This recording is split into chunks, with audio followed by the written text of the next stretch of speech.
Viewers, চলে আসলাম নিজ এলাকায় রংপুর জেলার মিঠাপুকুর উপজেলার ইদলপুরে। এখানে আমাদের ইসিপি কংক্রিট ব্লক দিয়ে দেখুন একটি রিনফোর্স ম্যাসোনারি স্ট্রাকচার নির্মাণ করা হচ্ছে, যেখানে ব্যবহার করা হচ্ছে আমাদের ইসিপি কংক্রিট ফলগুলো। এই যে দেখুন ইসিপি কংক্রিট ফলগুলো দিয়ে আমাদের এই স্ট্রাকচারটি নির্মাণ করা হবে। এটি একটি মূলত একতলা লোড বেয়ারিং ওয়াল স্ট্রাকচার।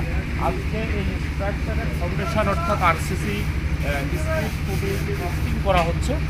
তো এর আগেও আমি ফাউন্ডেশন নিয়ে বা ফাউন্ডেশনের ভার্টিক্যাল রিভার প্লেসমেন্ট নিয়ে একটি ভিডিওর মধ্যে ক্লিয়ার করার চেষ্টা করেছিলাম যে মূল ইঞ্জিনিয়ারিং থিমগুলো মেনটেন করার বিষয়গুলো।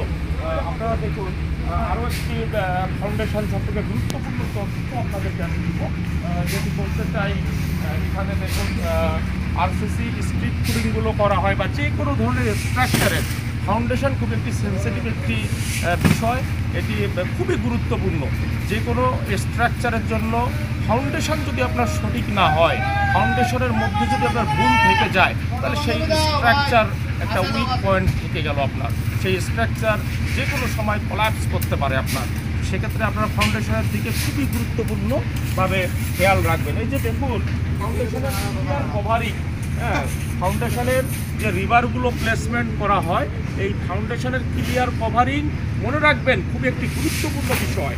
এই যে দেখুন এই স্ট্রিপ ফুটিংটি করা আছে, এর পাশে ক্লিয়ার কভারিং। মাটির নিচে যদি কোনো কাজ করা হয় রডের, সেখানে অবশ্যই ক্লিয়ার কভারিং 2.5 থেকে 3 ইঞ্চি কম্পালসারি আপনাকে রাখতে হবে ইঞ্জিনিয়ারিং থাম্বরুল অনুযায়ী। এটি আপনারা মাথায় রাখবেন। এবং এর নিচে রডের নিচে ক্লিয়ার কভারিং দেখুন, এই যে 3 ইঞ্চি সিসি ব্লক করা আছে। এখানে 3 ইঞ্চি সিসি ব্লক এখানে বানানো আছে, যাতে রডের নিচে ক্লিয়ার কভারিং এক্সাক্ট আমরা পাই।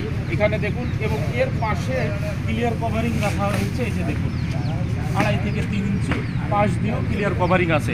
এই ক্লিয়ার কভারিং খুবই একটি গুরুত্বপূর্ণ।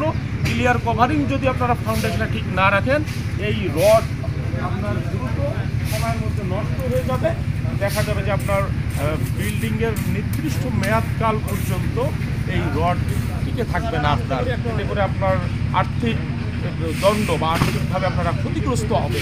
আপনারা আরও কিছু গুরুত্বপূর্ণ বিষয় আছে, যেমন এখানে ভার্টিক্যাল রিভারগুলো দেখুন প্লেসমেন্ট করা আছে সুন্দরভাবে। এই ভার্টিক্যাল রিভারগুলো কিন্তু এখানে স্ট্রাকচারাল অ্যানালাইসিস করে কোথাও 12 মিলি, কোথাও 10 মিলি, কোথাও 16 মিলি, কোথায় কোন রডটি ব্যবহার করতে হবে, কত মিলি ডায়ার এবং কত স্পেসিং, কোন স্পেসিংয়ে এই ভার্টিক্যাল রিভারগুলো আপনার ব্যবহার করতে হবে। সম্পূর্ণ বিষয় হচ্ছে স্ট্রাকচারাল অ্যানালাইসিস। স্ট্রাকচারাল অ্যানালাইসিস করার মাধ্যমে এই বিষয়গুলো চলে আসে, সেকশনগুলো বা এই রডের সাইজগুলো।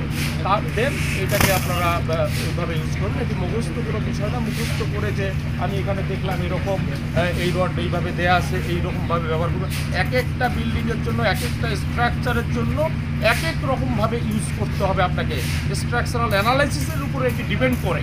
আপনারা এটা মুখস্থ কোনো বিষয় নয়। আপনারা কখনোই নিজে নিজে এগুলো করতে যাবেন না এভাবে। আপনারা থিঙ্কিং করবেন, যে কোনো একজন ভালো স্ট্রাকচারাল ইঞ্জিনিয়ারের কাছ থেকে পরামর্শ নিয়ে অ্যানালাইসিস আসবে, সেখান থেকে আপনারা সেই রিভারগুলো প্লেসমেন্ট করবেন সেভাবেই স্ট্রাকচারাল ডিজাইন অনুসারে। কখনো এইগুলোর ক্ষেত্রে আপনারা কম্প্রোমাইজ করবেন না। এই যে দেখুন এখানে রিভারগুলো ইউজ করা আছে, এগুলো নির্দিষ্ট স্পেসিং আছে। কোথাও 3টি রিভার আছে, কোথাও 2টি রিভার আছে, কোথাও 1টি করে রিভার আছে। প্রত্যেকটির একটি স্ট্রাকচারাল ডিজাইন অ্যানালাইসিস আছে। কেন আমরা এটা এই সিঙ্গেল রিভার ইউজ করলাম, কেন 3টি রিভার ইউজ করলাম, কোথাও 2টি রিভার ইউজ করলাম, কেন কেন ইউজ করা হয়েছে, এটির প্রত্যেকটি অ্যানালাইসিস আছে। তো সেক্ষেত্রে আপনারা এই বিষয়গুলো খুবই সেন্সিটিভলি খেয়াল করবেন। তা নাহলে আপনার বিল্ডিং যে কোনো সময়, যে কোনো মুহূর্তে, যে কোনো ধরনের আপনারা ক্ষতিগ্রস্ত হতে পারেন।